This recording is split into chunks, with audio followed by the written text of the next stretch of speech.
मंत्री चंद्रशेखर यादव जी जिन सवालों को लेकर के खड़ा किया है उस सवालों से मैं तो सहमत हूँ ही, इसमें कहीं दो राय नहीं कि जो उन्होंने कहा है उससे 100% मैं सहमत हूँ व्यक्तिगत तौर पे। और सच भी यही है कि सरकार चलाने का दायित्व कैबिनेट को है, मंत्रियों को है, और इस मामले में जब भी मतभिन्नता होगी तो माननीय मंत्री की ही फैसले को अंतिम माना जाना चाहिए और इसका समर्थन करना चाहिए लोगों को।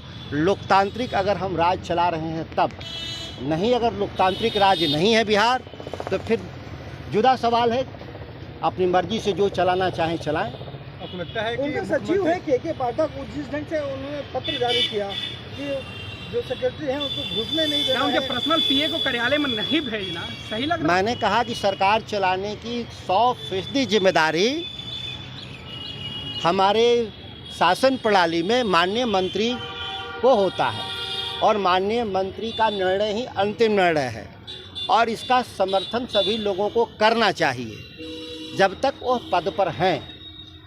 लगता है कि सुशील मोदी बोल रहे हैं कि जानबूझ के आरजेडी के जो मंत्री कोटे के हैं उन पर नीतीश कुमार से अधिकारी बैठा देते हैं जो परेशान करते हैं। अब कुल मिलाकर के उन लोगों को जो भारतीय जनता पार्टी के मंत्री थे कौन ठंडा करवा रहा था वो बेहतर उनको अनुभव है। फिर भी वो 15 साल सरकार चलाए मुख्यमंत्री के साथ भारतीय जनता पार्टी के लोग। जिस विचारों को लेकर के सुशील मोदी जी कह रहे हैं तो उस विचारों के साथ 15 साल सरकार चलाए तो उनका तो आरोप और प्रत्यारोप को तो हम लोग यही मानते हैं कि वो ईर्ष्या में कहते हैं, उनके कोई बयान का अर्थ नहीं निकलता। जिन चीज़ों से वो खुद सहमत रहे आज वो असहमत हो जाते हैं सत्ता में बाहर जाने से, इससे उनकी क्रेडिबिलिटी घटती है, बढ़ती नहीं है। सर आपको लगता है कि इस मामले में नीतीश कुमार को अधिकारियों पर सख्त कार्रवाई करनी चाहिए थी? निश्चित तौर पे सरकार को अधिकारियों मनबढ़ू अधिकारियों पर कड़ी कार्रवाई करनी चाहिए। ऐसे लोगों को बर्खास्त कर देना चाहिए नौकरी में, यह कानून कहता है। अगर इस कानून नहीं लागू हो रहा है बिहार में तो इसको हम लोग अराजकता ही मानेंगे। बिहार में क्या लग रहा है अफसरशाही बढ़ गई है क्या? बढ़ गई है, ये कोई नई बात हो रही है क्या?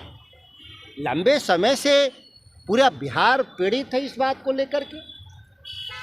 सरकार चलाने का दायित्व तो कार्यपालिका के पास है और कार्यपालिका का प्रमुख मंत्री होते हैं, मंत्री परिषद होता है और मंत्री परिषद के फैसले और मंत्रियों के फैसले को चुनौती कोई दे ऐसे अधिकारियों को दंडित ही नहीं करना चाहिए, बर्खास्त कर देना चाहिए नौकरी से। तो सरकार में इस तरह के संकट आते ही रहेंगे। आप भी मंत्री थे, आपके साथ भी कमों पे यही कंडीशन हुआ, आप भी सचिव अधिकारी के खिलाफ केवल चंद्रशेखर जी क्या, कई मंत्रियों ने कई अवसरों पे बयान दिया।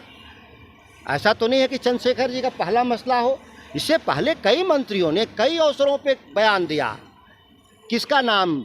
आपके तो डिजिटल लाइब्रेरी, चूँकि अब तो ये चीज़ें हम बोलते हैं ये तो समाप्त हो नहीं जाते। आपके तो डिजिटल लाइब्रेरी में सभी पढ़े हुए हैं, आप सर्च करिए तो पता चलेगा कि कब किसने क्या कहा। तो क्या लगता है कि अब कैबिनेट मंत्री भाजपा वाले जो सरकार चला रहे थे और विधानसभा में रो रहे थे, जीवेश मिश्रा, आप लोगों ने तो उसको कवर भी किया था, हाउस के भी सामने रोया था कि हमारी गाड़ियों को रोक दिया लोगों ने, हमारा कोई महत्व नहीं, लेकिन इस्तीफा तो नहीं दिया था जीवेश मिश्रा ने। ये जो भारतीय जनता पार्टी सुशील कुमार मोदी ये इस स्मृति जो उनकी स्मृति है विस्मृत कर जाते हैं, भूल जाते हैं कि क्या हुआ उनके साथ। तो क्या वही चीज आप लोगों के साथ दोहराया जा रहा है? ये मैं कह रहा हूँ कि संकट तो है बिहार में, यह किसी व्यक्ति का नहीं है, संस्थागत समस्या है और संस्थागत समस्याओं को सुलझाने का दायित्व सरकार में जो वरिष्ठ नेता हैं, सरकार में नहीं केवल वरिष्ठ नेता, वो सभी लोग को मिलकर बैठ के सुलझाना ही होगा। नहीं तो इस तरह के रोज संकट पैदा होगा और बिहार का विकास पीछे जाएगा। बिहार के लोग हतप्रभ हैं कि अब हमारे पास क्या विकल्प है।